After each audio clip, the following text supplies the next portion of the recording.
سب سے زیادہ جو یہ آ کر ہم پر اعتراض کرتے ہیں وہ یہی ہے کہ دیکھو علم غیب اللہ تبارک و تعالیٰ کی صفت ہے، تم لوگ رسول کے لیے مانتے ہو، تو اللہ تبارک و تعالیٰ کی جو صفت ہے وہ رسول کے لیے مانتے ہو تو یہ تو شرک ہے۔ اب سنی ڈر جاتا ہے، پریشان ہو جاتا ہے کہ ہاں یار بات تو صحیح کہہ رہا ہے۔ اسی طرح آپ نے کہہ دیا کبھی کہ رسول نور ہے تو کہتے اللہ نور ہے، تم رسول کو بھی نور مانتے ہو، یہ کیا فرق رہ جاتا ہے؟ اگر کہ اس میں بہت سارے جوابات ہیں، اس قسم کے آ کے وہ سوالات کرتے ہیں تو ان سے آپ یہی پوچھئے گا کہ اللہ عزیز ہے، واللہ عزیز حکیم، کہے ہاں، تو قرآن کریم نبی کی صفت بیان کرتا عزیز علیہ ما عنتم، کیا جواب بنے گا؟ اللہ رؤوف ہے، وہ کہے ہاں، پھر قرآن نبی کی صفت بیان کرتا کہ یہ رؤوف ہے۔ اللہ تبارک و تعالی رحیم ہے، وہ کہیں ہاں، تو پھر کہیے کہ قرآن کریم نبی کریم علیہ السلام کی صفت رحیم بیان کر رہا ہے۔ یہ تین آ گئے، دو صفت اور جس کو کہ آپ فَجَعَلْنَاهُ سَمِيعًا بَصِيرًا، ہم نے اس انسان کو، اور انسان میں کامل انسان میرے نبی، اس لیے سب سے پہلا اطلاق نبی پر ہے۔ اللہ تعالیٰ فرماتا ہے کہ ہم نے اس کو سمیع بنایا ہے، ہم نے اس کو بصیر بنایا ہے۔ دو یہ ہو گئے، پانچ ہو گئے، یہ پانچ مفردات قرآن کریم۔ اللہ تبارک و تعالیٰ بھی سمیع ہے یا نہیں؟ اللہ بھی بصیر ہے یا نہیں؟ قرآن کریم میں جا بجا یہ موجود ہے کہ اللہ سمیع ہے، اللہ بصیر ہے، قرآن یہ بیان کرتا رہتا ہے۔ اور یہی قرآن انسان، بلکہ انسان کامل میں نبی کریم صلی اللہ علیہ وسلم کی صفت کی طرف جاتا ہے خالی کہ یہی قرآن نبی کی صفت سمیع اور بصیر بیان کر رہا ہے۔ تو آخر اس کا جواب کیا بنے گا؟ بلکہ اس آیت کو اگر آپ عام انسانوں کے لیے لینا چاہتے تو لے لیں، میں ایک اور آیت کا ٹکڑا پڑھ دیتا ہوں۔ سبحان الذی اسری بعبدہ، آخر میں ہے انہ هو السمیع البصیر۔ مفسرین کرام کی اکثر رائے یہی ہے کہ یہاں پر سمیع اور بصیر سے مراد بھی نبی کریم صلی اللہ علیہ وسلم۔ چلیے اس آیت کو لے لیجیے آپ، تو یہ پانچ صفات لے لیجیے کہ یہ پانچ صفات ایسے قرآن کریم بیان کر رہا ہے جو اللہ تبارک و تعالیٰ کے لیے بھی اور ہمارے لیے بھی۔ اب اس میں فرق کیا رہے گا؟ اگر میں ایسی چھوڑ دوں تو پھر ہم میں اور ان میں کیا فرق رہے گا؟ لہٰذا میں اب فرق بتا دیتا ہوں۔ دیکھیے، سرکار دو عالم علیہ السلام عزیز ہیں اللہ کی عطا سے، سرکار رؤوف ہیں اللہ کی عطا سے، سرکار رحیم ہیں اللہ کی عطا سے، سرکار سمیع ہیں اللہ کی عطا سے، سرکار بصیر ہیں اللہ کی عطا سے، اور اللہ کے اندر یہ ساری صفتیں ہیں ذاتی۔ یہ نہیں مانتے وہ۔ علم غیب میں بھی ہم یہ کہتے ہیں کہ سرکار کے پاس جو بھی علم غیب ہے وہ عطائی ہے، اور اللہ تبارک و تعالیٰ کے پاس جو علم غیب ہے وہ ذاتی ہے۔ اتنا فرق ہونے کے باوجود شرک کیسے آپ کہہ دیتے ہیں اس کو؟ یہ بڑا وسیع فرق ہے۔ اب دیکھیے کہ نبی کریم علیہ السلام کے پاس جو جو صفتیں یہ سب ہیں مفردات میں، یہ سب اللہ کی عطا سے ہے۔ اللہ تبارک و تعالیٰ نے عطا کی، سرکار کے پاس ہے، لیکن اللہ کو کسی نے عطا نہیں کی۔ یہ فرق ہونے کے بعد اب یہ جملہ سرکار کے لیے جب کہیے گا، یہ فقرہ سرکار کے لیے کہیے گا تو یہ شرک ہے۔ البتہ ایک مسئلہ رہ جاتا ہے کہ اشرفی صاحب آپ یہ بیان کر رہے ہیں، عوام کو کیا پتہ یہ باری باری؟ عوام جو یہ کہہ دیتے ہیں وہ تو عام طور پر کہہ دیتے ہیں، یہ عام لوگوں کی بات ہو رہی ہے، علماء کی بات نہیں ہو رہی۔ یہ باریک بینی تو علماء سمجھتے ہیں۔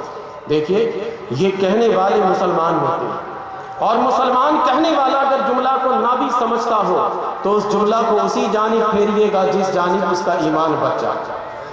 جیسے بلاغت میں بہت مشہور مثال ہے کہ ایک مسلمان اگر یہ کہتا ہے کہ موسم بہار نے سبزہ اگایا تو یہ عین توحید ہے، اور ایک کافر اگر یہ کہتا ہے کہ موسم بہار نے سبزہ اگایا تو یہ کفر در کفر ہے۔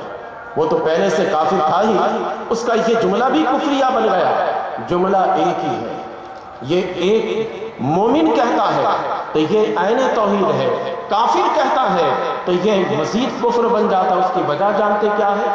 کہ مومن کہتا ہے یہ جملہ تو وہ سمجھتا ہے کہ یہ موسم بہار کو ہم صرف سبب بنا رہے ہیں، اصل معنوں میں سبزہ اگانے والی ذات اللہ ہے۔ یہ سبب کی طرف صرف نسبت کرتے ہیں، اگرچہ کوئی مومن یہ مفہوم نہ سمجھتا ہو، لیکن اس کے کہنے کا مقصد یہی ہوتا ہے، اگرچہ کوئی بھی نہ کرے۔ ایک قبلہ مفتی صاحب تشریف فرمائے، ان سے پوچھئے کہ کوئی مسلمان یہ جملہ کہے اور آپ دارالفتہ میں چلے جائیں، مفتی صاحب بلا کر ان سے پوچھے کہ بھائی اس جملے سے تو مراد کیا لیتے تھے، وہ مراد نہ بھی بتا سکے تب بھی مفتی صاحب لکھ کر فتویٰ دیں گے کہ یہ کافر نہیں ہوا۔ یہ عین توحید ہے یہ، کیونکہ مسلمان جب کلمہ پڑھ لیتا ہے تو سمجھ جاتا ہے کہ مسبب حقیقی اللہ تبارک و تعالیٰ کی ذات ہے، سبب حقیقی اللہ کی ذات ہے، اگرچہ زبان سے وہ نہ کہے، اگرچہ وہ اپنی زبان سے اس کو بیان نہ کر سکتا ہو، لیکن حقیقت میں اس کے ذہن میں یہی ہے، اور کافر اصل سبب اس موسم کو سمجھتا ہے، اس وجہ سے پہلے وہ کافر تھا ہی، اس کا یہ جملہ بھی کفر ہو جائے گا۔ اسی طرح مومن اگر نبی کریم علیہ السلام کو سمیع کہتا ہے تو وہ اسی اعتبار سے کہ اللہ نے سماعت عطا کی ہے، مومن اگر بصیر کہتا ہے تو اسی اعتبار سے کہتا ہے کہ اللہ تبارک و تعالیٰ نے عطا کی ہے، مومن اگر عزیز کہتا ہے تو وہ اسی اعتبار سے، باقی فرق آپ لیتے چلے جائیے۔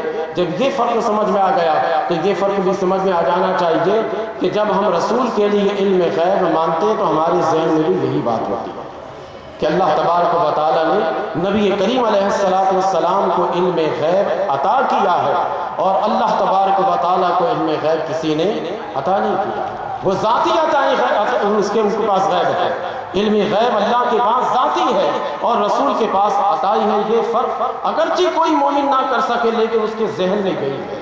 تو اب یہ 5 مفردات آ جاتے ہیں، اور ان 5 مفردات کے بعد اب 5 5 5 15 ہو گئے۔ اب میں یہاں پر اپنی گفتگو کو ختم کرتا ہوں، مکمل 1 گھنٹے ہو گئے، 1 گھنٹے مکمل ہوئے، اور اب میں ذرا سا آپ کو دوہرا دیتا ہوں وہ سارے 15 کے 15 5 تو ابھی آپ سن گئے۔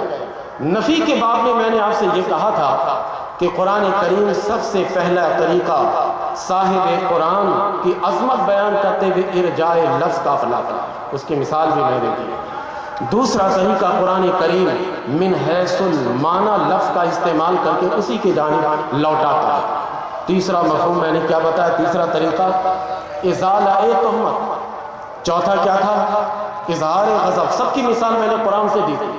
اور 5واں جو طریقہ قرآن کریم نبی کریم علیہ السلام کی عظمت کا بیان کرتا ہے وہ کیا ہے، اظہار حقیقت۔ یہ 5 نفی میں ہے، اس کے بعد 5 حقیقت میں جو ہے وہ ابھی آپ کو میں نے بتایا کہ فعل رسول حقیقت میں فعل خدا ہے، رسول کا بلانا حقیقت میں اللہ کا بلانا ہے، رسول کی عطا حقیقت میں اللہ کی عطا ہے، رسول کا فضل حقیقت میں اللہ کا فضل ہے، رسول کی اطاعت حقیقت میں اللہ کی اطاعت ہے۔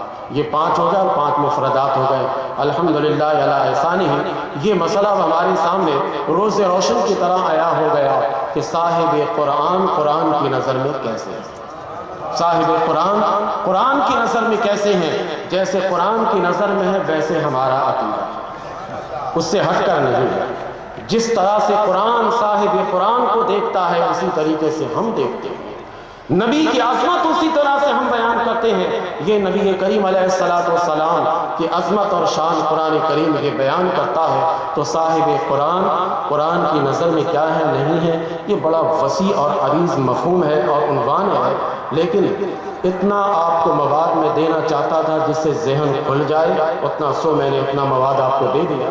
یہ پہلے اگر آپ پرچی نہ دیتی تو تقریر کا دورانیہ تھوڑا سا بڑھ جاتا ہے، لیکن یہ پرچی کا جواب دینا ہے، یہ لفاف میں بند کر کے انہوں نے پرچی دی ہے۔